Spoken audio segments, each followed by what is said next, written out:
so much element of luck about it, because if the ball had bounced the other way, it could have wasn't gone going to be a anywhere, score. Mark. It could have gone anywhere. Could have gone back towards Saints midfield.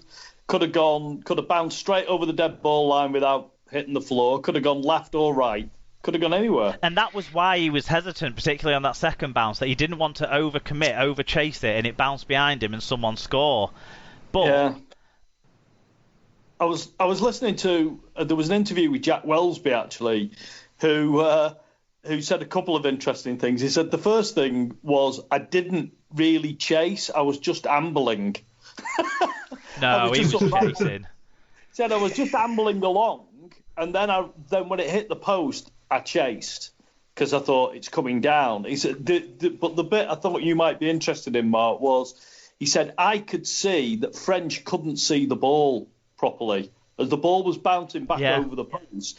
I could see the ball and where it was going, and I don't think French could see it properly. So I had a better view as to where it was coming down, and that gave him the angle to get to the ball. Yeah, well, from my sort of crestfallen despair at the slow execution of watching that video replay when it was just onside, and then he just got to the ball, then his feet just stayed inside the touch. I have no problem with the suggestion of a push off the ball or anything like that. I saw two people going towards the ball, and one of them doing it with more commitment, and nothing more untoward than that, I have to say, in that moment. I question why Theo Farge got hit in the head, but I don't question what Jack Welsby did at that instance at all, in any way, shape or form. It was completely legitimate, but completely heartbreaking. Yeah, and that's from my point of view, but David, I suppose we should get it from your point of view, because that's the one that really matters here, because you're the one that won. It certainly wasn't heartbreaking. I could understand how it would be heartbreaking. I mean, I've got other Wigan friends, Mark, and I gave them a good day to get over things before I even tried to have a conversation with them about it. But because it would have broken my heart if that had happened to us. That would have been very, very hard to take. But obviously, as a Saints fan, it was an incredible high moment to see that happen. It was just astonishing. And I was in the ground for wide to west, and the wide to west wasn't lucky. That was a really, really well constructed, if somewhat desperate try against Bradford. This was lucky, but it was still an incredible high moment of sport to see that happen, right? And for the championship to be decided on it. It's why we watch sport, really, isn't it? Because it is. Ultimately, all the skill and brilliance of the players, and for every bit of anything you want to take out of it, it sometimes can just come down to the bounce of a ball. That's it. And who wants it more? It does. I mean, but it's also that thing about its reward. I mean, what happened is a 1 in 1,000, 1 in 10,000 event. But Welsby, whether he was jogging or whatever, he took a gamble that something would happen. Where other players, like Wigan players on Hardacre's kick and things, they didn't. You know, at 79 minutes and 50 seconds, you're running on fumes, aren't you? You're knackered. You know, it's very easy to kind of say, well, it'll either go over or it'll miss. And, you know, he took a chance and he was rewarded for taking that chance. And I kind of, I thought he played very well all game, putting this thing to one side, filling in. I think he's done well all year. But it was a fantastic, it was a reward for kind of pushing yourself to the limit, which for me was completely justified. What about you, Tim? Yeah, I mean, it was a gamble play, wasn't it, at that point? But it was very much fortune was on his side, and just, I mean, I was just pleased for him that he got to go for it and he got the limelight as much as anything. I think he's done so well this season to fill in a number of different players, a number of different positions for big players, and he's done excellently. To do that and then get that moment, I felt really pleased for him that he'd got it, and that will live with him forever now. I hope that it becomes a motivation for him and it doesn't become a burden.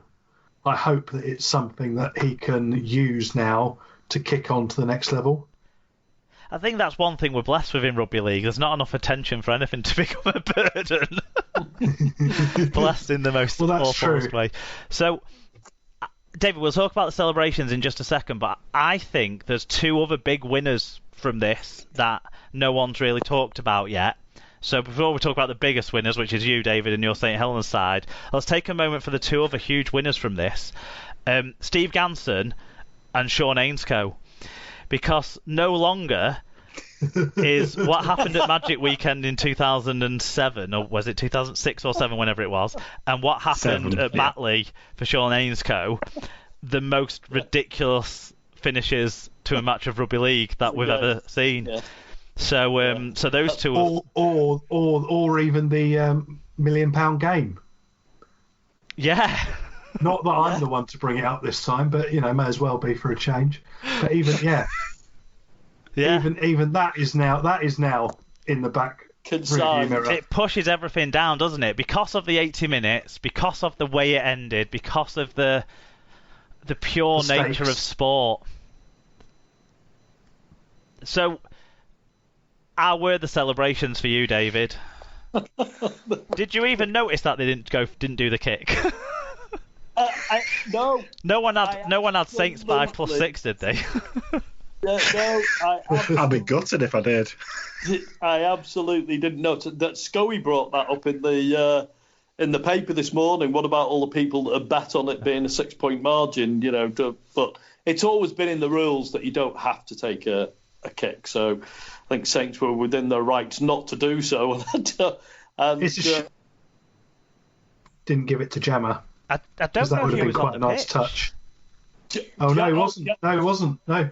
Not officially on the pitch, but Zeb Taylor maybe could have had it. Officially, Jammer was not playing at that stage, but as soon as try went up on the board, he was very much on the pitch. I did watch the 2.5-minute Jammer cam. Oh, that was great. To be fair, he's made losing this game a lot easier to take with his behaviour right from the final whistle all the way throughout, until every bit of press thing that's dribbled out over the weekend, all the references to Partridge and Brent and whatever else that he's kept us entertained with. But straight from the off, you saw him go up to Wellesby, didn't you? And he said to him, and you could audibly hear it over the television microphone. He said to him, "You might have broken my fucking nose, but at least you've won me a fucking grand final." Or words to that effect. Yes, I think they were very accurate words actually. I could, and with the Jammer cam where he was waiting for it, he was shouting at people, "Wait!" And then when they were showing the replay with Wellesby with the ball coming towards scoring the try, you could hear Jammer saying, "Don't drop it! Don't drop it! Don't drop it!" I hate to think what would have happened if Wellesby's hand had come away from the ball. It might have been his very last moment in rugby league, to be quite honest. For Jammer to have to play in so many grand finals and only win 2. His first and his last is quite amazing, and it was great great for him. Great way to finish. But I mean, the celebrations on the pitch afterwards were really emotional. I mean, you could see and quite understand why people like Tommy Lulai, for example, he was absolutely gutted. But then I thought O'Loughlin was he's never been one of my favourite players, I have to tell you, Mark, except when he was playing for England or Great Britain when I was a big fan. But it's understandable. He's one of the greatest players that's ever played in the Super League. Absolutely. And you hate. Yeah, indeed. I'm the same with James Graham. Yeah, there you are. So I thought he conducted himself with incredible dignity. And then for the Saints guys to give him a guard of honour as well I found emotional. So I thought that was a brilliant, classy thing for Saints to do, and it showed how brilliant the players are. I mean, what great players, what great people rugby league players can be. And I drank a lot of whiskey that night, Mark, I can tell you. My wife, I was sent to sleep in the spare room because I'd had too much to drink. And my wife poked her head round the door at well gone midnight, and I was there with another glass of whiskey, still reading Twitter and reports and replaying the Jammer Cam and etc. with my headphones in. I had to put some just mindless comedy on the TV to kind of try and distract me, and I woke up very early the next day, still reliving those last 3 minutes. Yeah. Waking up the next morning is glorious when it's gone your way, and it's horrendous when it hasn't. I suppose sorry, go on. No, go on, mate, no. I suppose we should wrap up that James Roby won man of the match. Did we agree with that? Alan, you were sort of suggesting that you'd maybe have gone in a different direction when we did the stats? I understand why he got man of the match. It's very difficult to pick out an individual from either team as being outstanding. They were fantastic team of performances, and there is a tendency to go for a well-established name when there isn't an outstanding individual. For me, but yeah, James Bentley was... For me, Willie Ison and James Bentley were kind of the epitomes of their sides. They were pushing the envelope in terms of legality of stuff that they were doing. They were kind of, very physical, involved in lots of tackles, rushing the line, lots of things like that.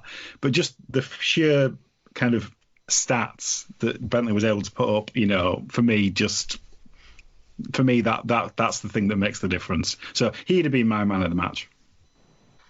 I think, though, Bentley ruled himself out with the top knot.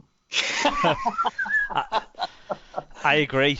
I almost tried to delete my SLP Dream Team voting form to vote for someone else because, I agree, Sim. I was hastily trying to find the letter I wrote to the League Express several years ago. I remember that. About top knots. That was the early days of the pod, wasn't it? So I was trying to hastily find that, but it's lost in the midst of time. Oh, thank you very much. Sorry, a cup of tea's just arrived. Tea's arrived. But yeah, I mean, what I would say is that for guys who are not capable of putting top knots in should probably not argue stylishly about it. To be fair. Fair point. We've probably all had our time in the past where we could have done it and sensibly chose not to, though. Yeah, sadly, when I could have done it, if I would have possibly been the only man on the planet that would have had a top knot. And